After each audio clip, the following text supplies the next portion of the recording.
En el ámbito de la investigación hay una parte que es muy importante para las tesis cuantitativas generalmente, el desarrollar la contrastabilidad de los datos, ¿no? O sea, digamos, someterlos a una prueba o una verificación.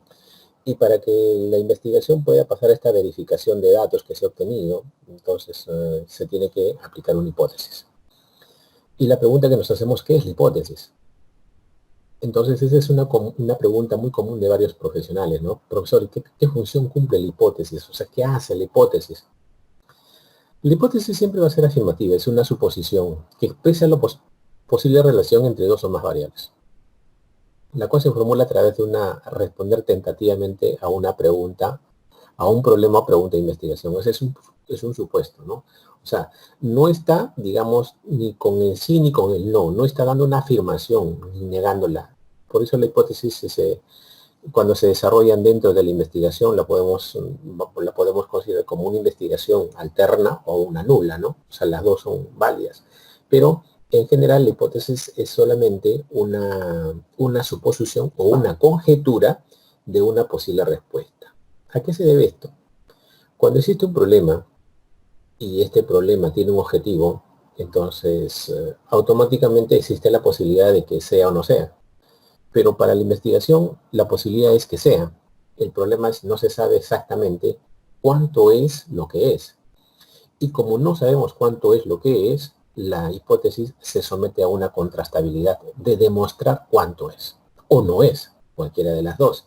Entonces, esta suposición que nos dice a nosotros nos va a llevar a esa canalización, ¿no? Nos va a decir específicamente qué hacer y qué no hacer, ¿no? Y cómo aplicarlo, obviamente, ¿no? Entonces, según Fernández y Batista en su tesis Metodología de la Investigación, decían simplemente, ¿no?, que las hipótesis sirven para probar teorías. En la medida que una hipótesis se someta a una prueba, verifica varias oportunidades más para fortalecer la teoría a la cual se deriva. O sea, es justamente lo que yo les digo, ¿no? O sea, una hipótesis nos da muchas posibilidades de respuestas. O sea, no es una sola nada más. Entonces, cuando una población se somete a una hipótesis es porque estamos buscando muchas opciones, porque en sí la investigación no es la idea solucionar problemas, sino dar muchos datos para que la investigación pueda tener más opciones y como lo dice acá los autores, crear más teorías que nos ayuden a entender mejor el problema, ¿no? Luego también nos dice que contribuyen a generar teorías. Puede recurrir a una hipótesis no cuente con suficiente sustento teórico. Sin embargo, a partir de la comprobación de hipótesis se puede construir más teorías, ¿no? Claro, al someter una investigación a un estudio y nosotros vemos que su información es muy limitada, indudablemente pues acarrea investigarla, ¿no? Entonces, una de las razones de la aplicación de las hipótesis dentro de las investigaciones, ya sean tesis o tesinas o trabajos de investigación, van a tener que someterse siempre y cuando la opción, la necesidad sea esa de obtener más teorías, ¿no? Porque hay unas que realmente no tienen ese interés. Entonces es por eso que se utiliza la hipótesis como una manera de contrastabilidad y generar más probabilidades de acciones supuestas, afirmativas y o negativas para que se pueda desarrollar.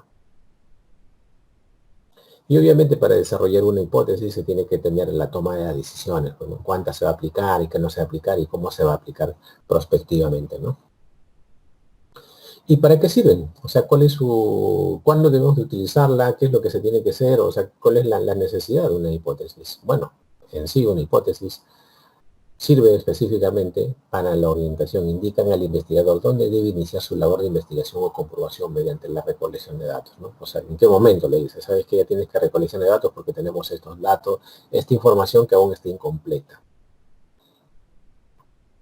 Y en este caso, pues la hipótesis tiene una relación muy estrecha con el objetivo y obviamente el objetivo viene del problema, ¿no? Entonces, automáticamente una hipótesis ya tiene ya las variables y por lo tanto las variables son las que se van a medir, ¿no? O sea, cuando nosotros creamos un problema, automáticamente este problema tiene un objetivo y el objetivo ya tiene el estudio de las variables. Entonces, cuando este objetivo se transforma en hipótesis, ya tenemos las variables. Entonces, estas variables tienen que someterse a una medición cuantitativa o mixta para que nosotros ya podamos trabajarla, ¿no? Entonces, estas hipótesis, según el problema, se utilizan para explicar y predecir un determinado hecho. Es en sí, las hipótesis cumplen esta función, pues, ¿no? No hay más, digamos, ¿no? Y se tiene hipótesis, diferentes tipos de hipótesis, pero en sí lo que nosotros estamos tratando de decir acá, ¿qué es una hipótesis? ¿Ya? ¿Y para qué nos vale una hipótesis y qué es lo que es una hipótesis dentro de una investigación? Entonces, para resumir esto, podemos decir que una hipótesis es una suposición, es una conjetura que nos ayuda a contrastar una posible verdad para crear nuevas teorías. Y sirven específicamente para eso, ¿no? Y esa es parte de su responsabilidad, digamos, dentro de la investigación.